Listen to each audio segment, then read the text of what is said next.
got some yums. We're back now with a new take on cake. Marissa Mullen is the author behind the new book, That Cheese Plate Wants to Party. That's a great name. And today she is showing us how to take our cheese boards up a notch. Yeah, that's right. And because today we're learning how to make a cheese cake. Get it? But like not cheese. I like told you we were going to get New York cheese. Right. All right. This is worthy of any celebration. And Marissa, let's go ahead. Thank you for joining us this afternoon. Thank you for having me. Absolutely. Well, this is so fun. We rolled up our sleeves. We're ready to go here. Yes. But first, tell us about this, because in your book, you say you have a whole different philosophy to throw in a party. Yes. What's that? Parties aren't just a physical act, they're a mindset. So if you're in the mood to celebrate life, anything can be a party, but around the cheese plate, of course. So our cheese plate is going to set the theme for our entire gathering. Okay. So today we are making a cheesecake for, it could be a birthday celebration, but it could also be just because, you know. Well, I mean, it's Friday. Friday. That seems reason enough to celebrate. So walk us through kind of what we do with these cakes. So we have our first layer. Your first layer wants to be the widest because we're going to make these layers kind of build up to the top. This is soft ripened goat cheese, very good. We're going to add our second layer, which is camembert, on top of this.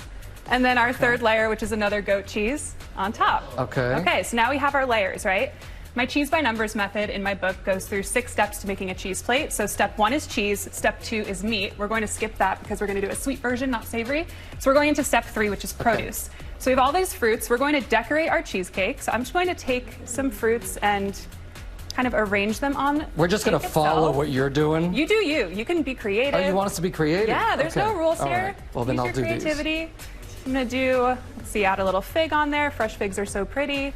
And then what you can do also is add fruit to the plate itself. So I always like to say paint with your produce. So this is where you're adding color to the cheese plate. So I'm going to do my blood oranges down the center. I have something in my book called a salami river. Oh no, it's just falling. Mine is like falling apart. You got this, you got this. I should have just copied what you were doing. I'm taking this very seriously, just for the record. Yeah, beautiful. So instead of salami river, we're doing a orange river, which is pretty. Okay. And then we can add in, again, kind of little produce ponds with the salami river, or with the orange river. Adding in some strawberries as well. So we're just kind of filling up our plate with color as well. So it's like one for the plate, one for me. Exactly. One for the plate, one for me. Oh, I need to do the other side that people actually see. Yes, perfect. The art of this is like not actually that simple. So how do you make it look pretty? So I just kind of like to work in layers and stack it. We're going to go into the next section, which is crunch. So we have our bread here. We have shortbread cookies. We're going to just also add these to the plate. This is a nice little vehicle for our cheese. And shortbread cookies are sweet, to go with the sweet vibe.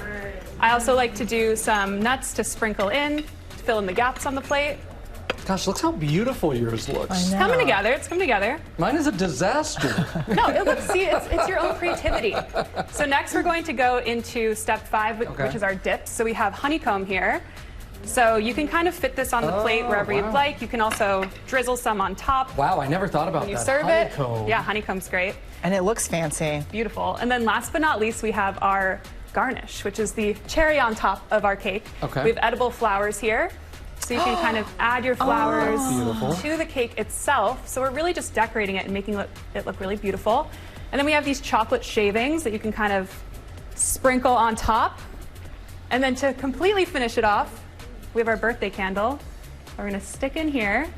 And if we weren't in a TV studio, we can light it and sing happy birthday to whoever's birthday it is out there. These look amazing. Yeah, oh, look at your sprigs. Yeah, no, I did like a rosemary. forest vibe going. Yes, stunning. For these bites, though, it. what is the thing you think of about the perfect bite? Yeah, so I always like to do a mix between, with the cheese, you want to do contrast. So if it's a salty cheese, you want to do something sweet. So the brie and the honey is really great together because that buttery, creamy brie is really contrasted nicely by the sweet honey.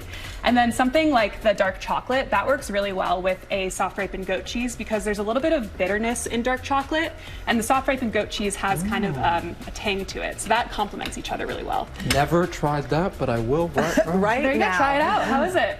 Good? Amazing. Marissa Mullen, we thank you so much for joining us today. That cheese plate wants to party, so do we. It's available everywhere books are sold. Well, hey there, GMA fans. Robin Roberts here. Thanks for checking out our YouTube channel. Lots of great stuff here. So go on, click the subscribe button right over here to get more of awesome videos and content from GMA every day, anytime. We thank you for watching, and we'll see you in the morning on GMA.